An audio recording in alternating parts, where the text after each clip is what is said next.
Today, we're going behind the camera, behind the scenes, so that you can see some of the things that I have to do to make these videos. Now let's get into it. Since this is sort of a how-to, or at least how I do it, kind of video, just want to tell you some of the challenges that I have too.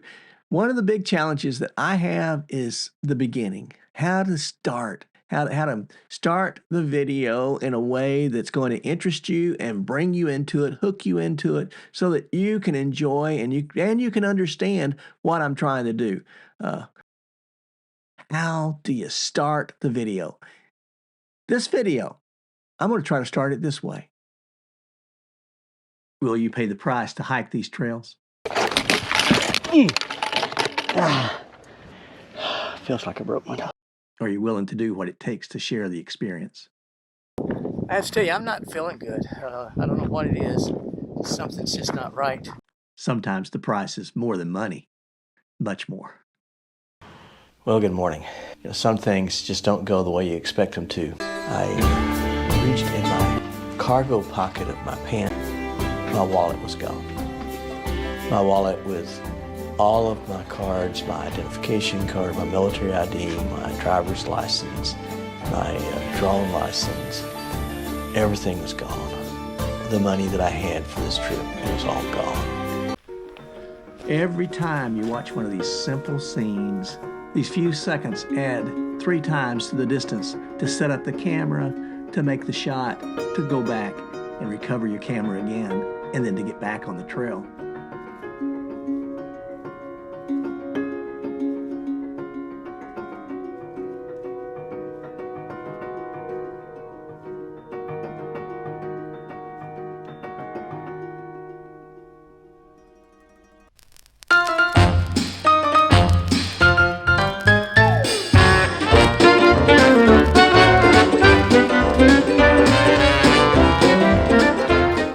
Some scenes take hours to just get a few seconds of view time.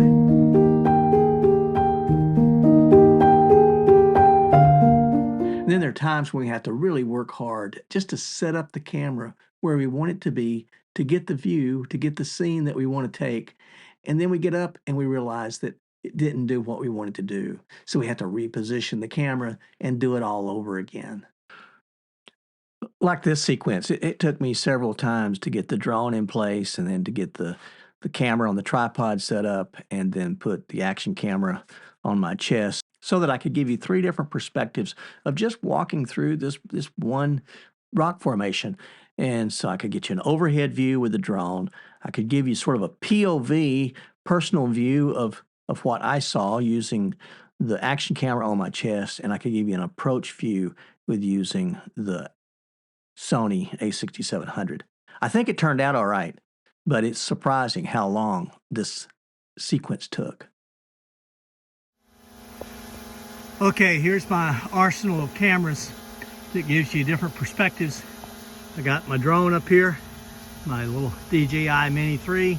Down here, right there is a little DJI Osmo Action 3.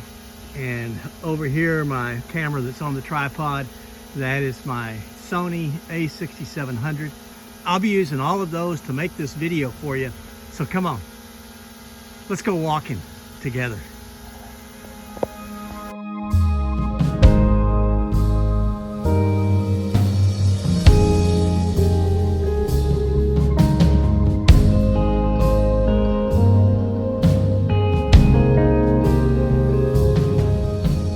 Another one of those walk-by videos that adds distance to your hike because you have to get the camera set up, walk, and then come back and get the camera and walk again.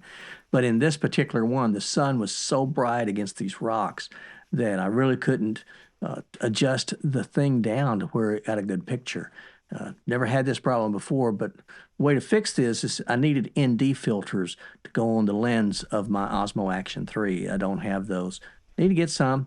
That'd be another expense. But they're like sunglasses for your camera, and you really can't adjust anything else on these little action cameras, so just stuck with that.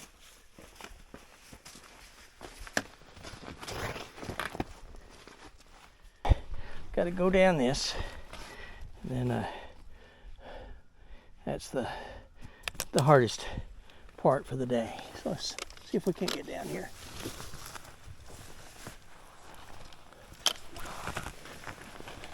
The challenge is often my pack gets hung up on these rocks.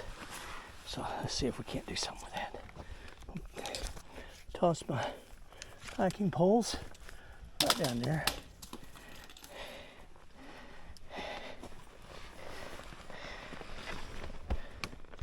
There we go. Let's see.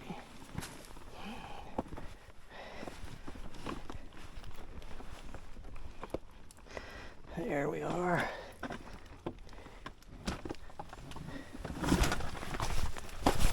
There. See? Not so bad. Looks a lot worse than it is. But it was the lake that brought me out here on this trip. This is what I wanted to see. This is what I wanted to share.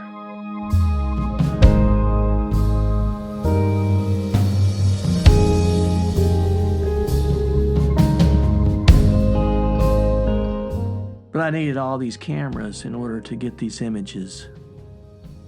I needed the drone to capture the sunrise over the lake. My big camera had the telephoto lens that allowed me to reach out and really see the geese as they flew over.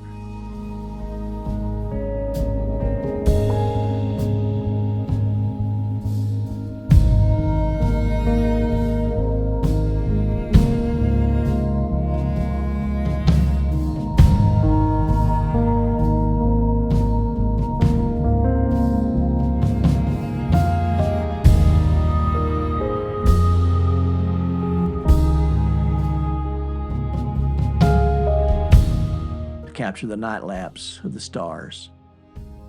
The little action camera lets me give you a view of what I'm seeing from where I'm seeing it. And it makes time lapses like this so easy and so quick. Now, there's one piece of gear that I really haven't talked much about, and I really need to.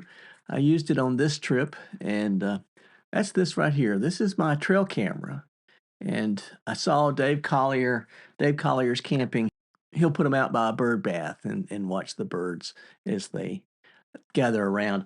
And then he and I were talking once, and he said, you know, you never know what's happening out on the trail. And I have been places where one trail that I was on, a whole pack of coyotes came down the trail right beside my tent. And I could look out from under the tent. I saw their legs. I saw them as they passed by. They were really quiet. And but I would love to have been able to capture that. And this is a way of doing it. So on this trail camera, it operates off of AA batteries of all things. Let me open this thing up so you can see it. Yeah, it has these, uses 8 AA batteries, and they last for a long time. I was surprised. Maybe it just doesn't take as much power as I thought it would, but they last for a long time. And then all of your controls are here on this side. The first position with the control is your setup, and then you can use these to do various things to set it all up. Once it's set up and ready to go, you just push it over to on, and it's ready to close. You just close it up. It's weather sealed. That's pretty good. You can see it's flashing here. That's because it's videoing. I used this out on the trail. You just take a webbing that goes and ties it around the tree. Now, I think a critter tried to chew it off on this trip. You can see right here that there is some where it was frayed from where a critter gnawed on it a little bit. But if I hadn't had this trail camera, I wouldn't have been able to get this shot.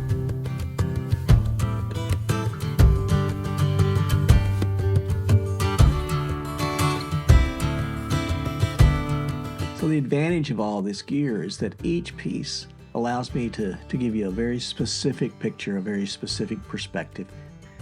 The disadvantage is it ends up being really heavy. So my body is starting to tell me that it doesn't like all of this stuff. I am still hurting from the trail that I just did. And Used to, not so bad, but now as I'm getting longer in the tooth, it's paying the price. So I'm faced with a decision here. What do I do?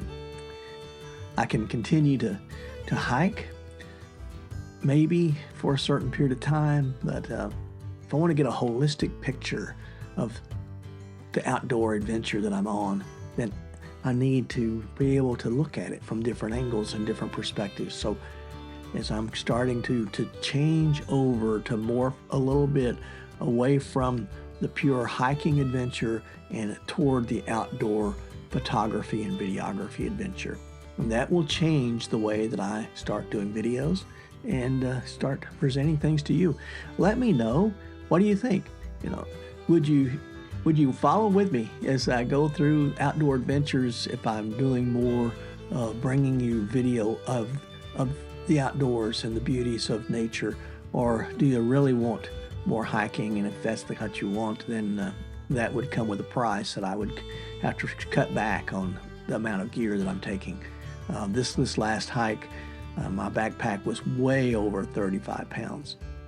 I typically have tried to get it down below 20, and I paid, it seems like it wouldn't be that much, 15 pounds difference, but it was a lot. So that's where we're going. Let me know what you think. Comment, let's have a conversation over it. Half of you watch my videos almost every week and you don't subscribe. Please hit that subscribe button and give me a thumbs up. That helps me with YouTube. I'm just stuck right now. YouTube seems like it just has me stuck in the corner like I've done something bad in school, which I used to, but I don't think I've done anything bad lately. But till next time, stay safe, stay healthy, stay on the path. God bless you.